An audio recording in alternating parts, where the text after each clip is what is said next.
Well, there's so much that you can learn from this movie, Nimona. In this video, I'm going to cover all the major lessons from the movie. But if you haven't seen the full in-depth review of Nimona on the channel, don't forget to check that one out, especially if you haven't seen the movie, because this video contains heavy spoilers. Hi, my name is Lucky and you are watching The Sensible Review.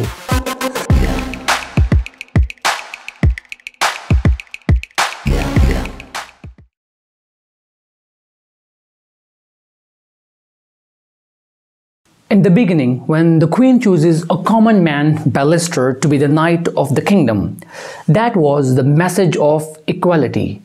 Anyone who can work hard and earn it can become the knight of the realm. That was well thought of and surely expected from a great and wise ruler of the land.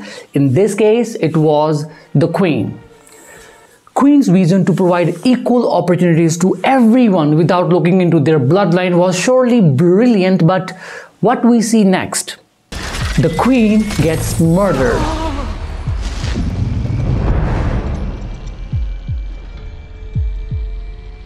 And there comes the hard lesson. Not just resist the change, but they will do all that they can to stop that change from happening. Even for that, if they have to murder someone and put the blame on an innocent person, well, that's okay for them because in their mind, they're doing the right thing. Now, if you're wondering how killing or murdering someone can be justified, well, to understand that, we need to look into the meaning of this word called extremist.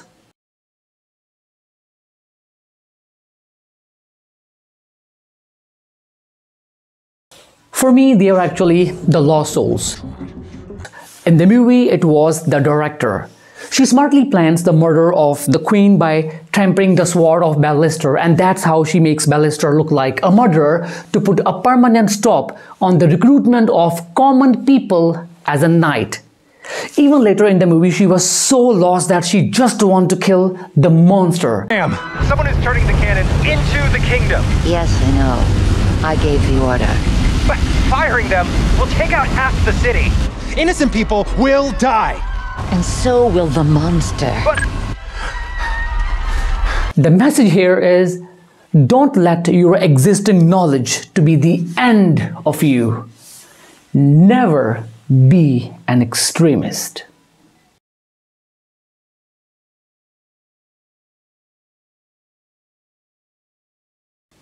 Well, that is actually the fact. No one can make everyone happy. It's not just possible. For example, in the movie, we know that Ballister is a commoner, but do we see all the common people supporting him? No. Instead of that, we see some people saying stuff like this. I don't feel safe. It's not what Glorth wanted. Yeah, I really hope the Queen knows what she's doing. This is hilarious. But as I said, it is the fact. And same thing goes with the next learning part that comes as a dialogue.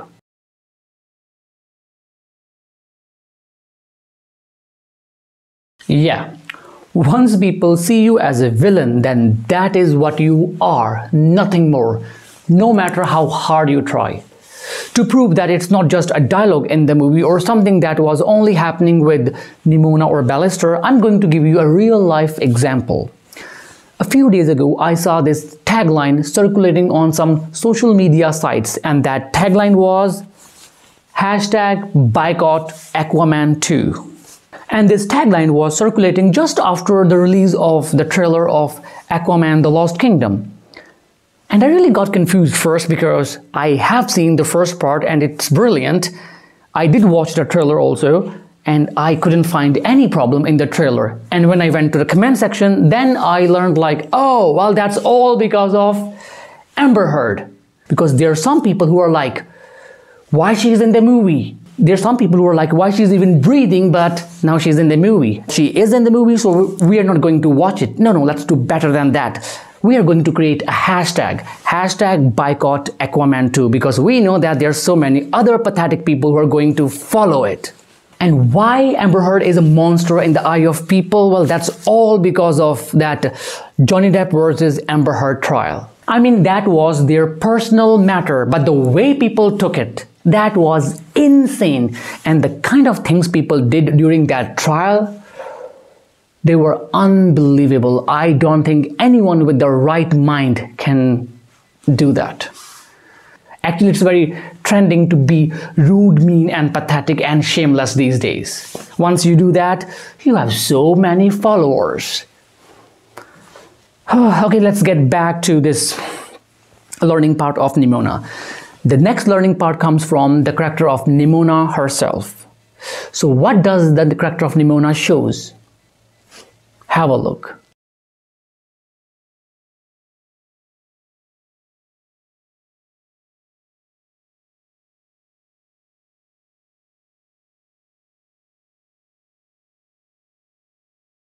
Can't you just be a girl?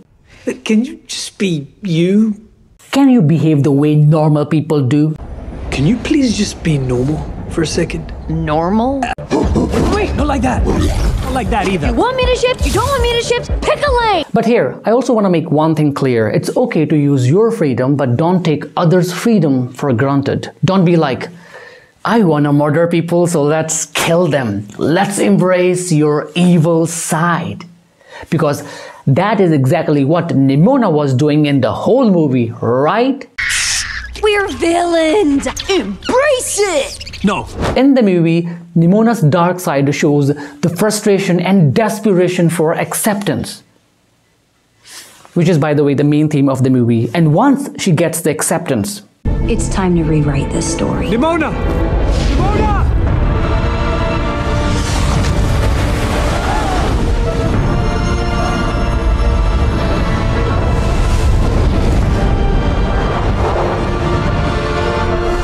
From whence you came.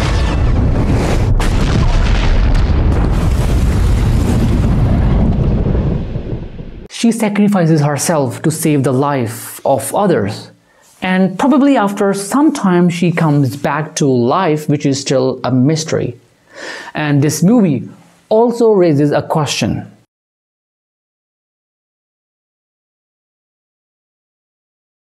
Well, most of the time it is us, the people.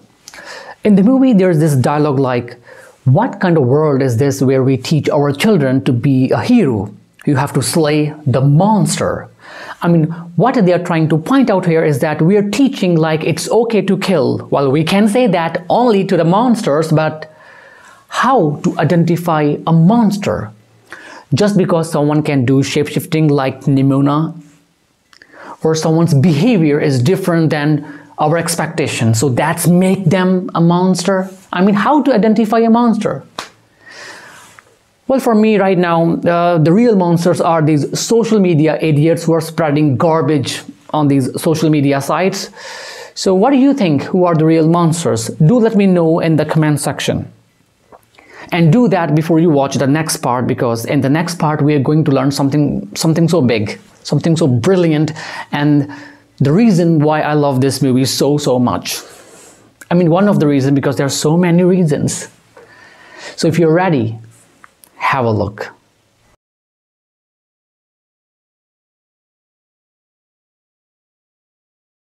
If we pay attention to the color scheme, not only the color scheme of this movie, but any movie that has this concept of good versus evil, we see gods and heroes are mostly shown in bright colors like white, gold, or something like that.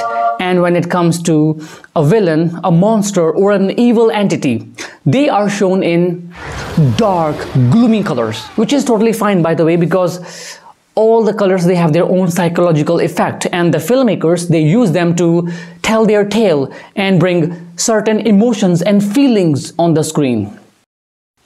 Even in this movie, we can see this traditional color approach, like when first time Nimona appears in the movie, we see her coming out of the dark, and the way she behaves and the kind of things she says, they're more than enough to categorize her as a villain or a monster. But still, we end up falling in love with this character.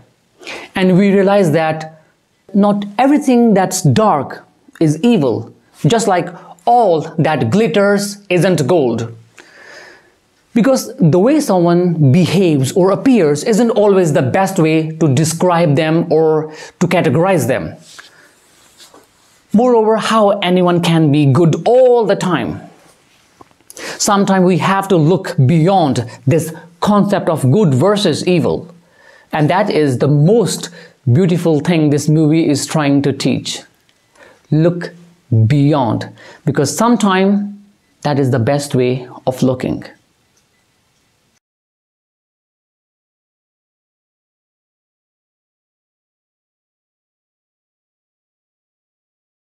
It can take any form.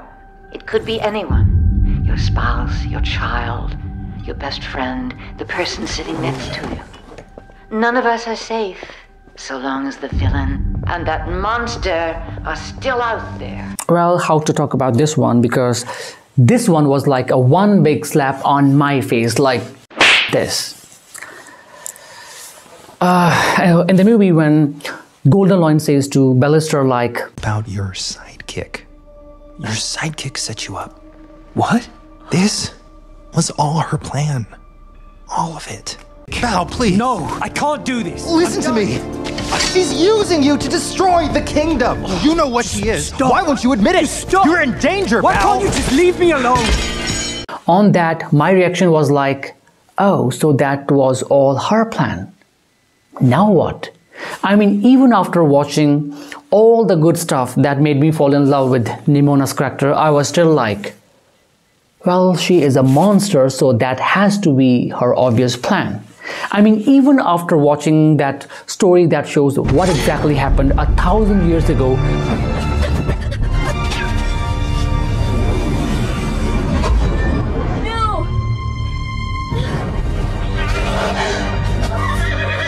when Nimona turns into this one big giant monster, Something really wrong with you. What are you? You know what you are. I was still thinking like, oh, so is it going to be like people creating a monster for their own destruction or something like that? I mean, I was still confused, and then comes that moment when she growls with pain.